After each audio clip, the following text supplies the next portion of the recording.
Terceira questão, continuação aí, terceira questão. Questão do AFT 2014-1, certo? Então vamos lá. O gráfico abaixo representa o comportamento de uma massa fixa de um gás. Observe que o gráfico é de pressão em função do volume. Então, por exemplo, eu tenho aqui, quando a pressão for 4 atm, o volume é de 1,5 litros. Quando a pressão baixa para 2, o volume é 3, ou seja, está aumentando, né? Tá certo? Quando a pressão chega a 1 atm, o volume é 6. O que é que ele quer aqui? Ele quer... Observe o gráfico e responda a incorreta. Isso aqui é um gráfico em que a temperatura ela é constante. Tem vários nomezinhos, né? O gráfico é uma descrição de lei de Boyle. Lei de Boyle é quando a temperatura é constante. Uma coisa importante, tá? Temperatura inconstante, a gente diz que ela é isotérmica. Volume constante, ela é isovolumétrica ou isocórica. E pressão constante, ela é isobárica. A lei de Boyle é a lei da temperatura constante, certo? Próximo, então esse aí é verdadeiro. Ele quer o falso, né? Ele quer o falso. Quando a pressão do gás cai de 4 atm para 2 atm, o seu volume aumenta proporcionalmente. De acordo com o gráfico, é. Porque se você olhar no gráfico aqui, ó, quando você olha no gráfico é o seguinte, quando ele é 4 que desce para 2, ele reduz a metade. Ele sai de 1,5 e vai para 3, ele dobra. Então ele aumenta na mesma proporção.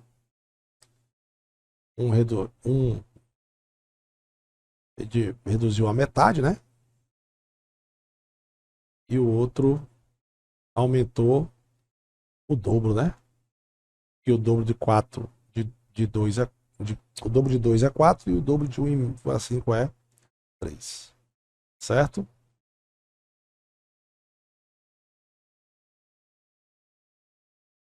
O produto, quarta questão aqui, ó. O produto pressão vezes volume desse gás é constante.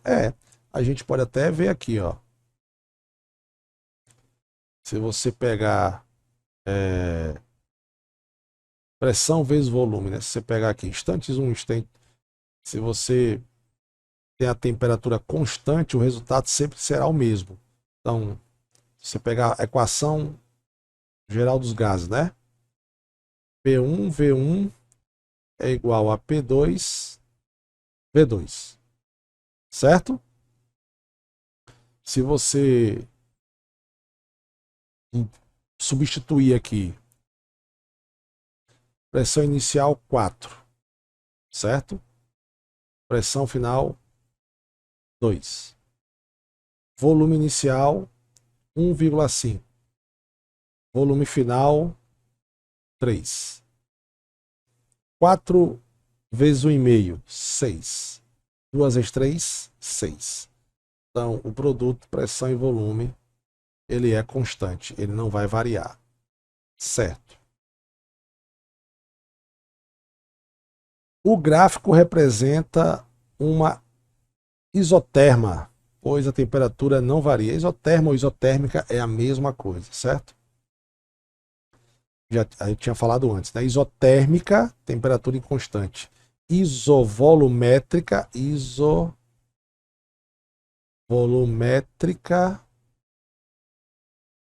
volume constante. Ou isocórica também. Isobárica,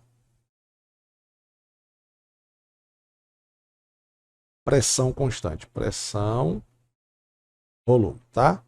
E aí o gráfico representa o comportamento de um gás real. Esse assunto de gás real e gás ideal, eu tenho lá no meu canal, seria bom dar até uma olhada, para você saber diferenciar o que é um gás real para um gás ideal, certo? Isso aqui é um comportamento de gás ideal. O que é um gás ideal? É um gás que vai se comportar com as equações que nós vamos estudar, não só a equação geral, como o próximo assunto, que é a equação de Klepper. Por que, Sandrão, você fala isso? Porque é o seguinte: se eu tenho, por exemplo, um balão, entenda, e dentro desse balão eu tenho gases, certo? Gases. Só para você ter uma ideia. Será que esse balão, raciocina com o Sandrão, tá? Ele tem 2 litros, vamos supor, certo? Eu digo que o volume desse gás, vamos supor que seja um gás hélio, é de 2 litros. Mas isso é ideal para os nossos cálculos, por isso que é ideal. Na real, realmente, o volume do gás hélio seria eu somar cada partícula de gás hélio que está aqui dentro. Cara, isso é muito difícil. Existe fórmula, existe, mas é muito difícil. Lá no meu canal eu faço uma relação de gás ideal para gás real, que é muito bacana, certo? Então, o volume desse gás, na verdade, não seria 2 litros, porque eu posso comprimir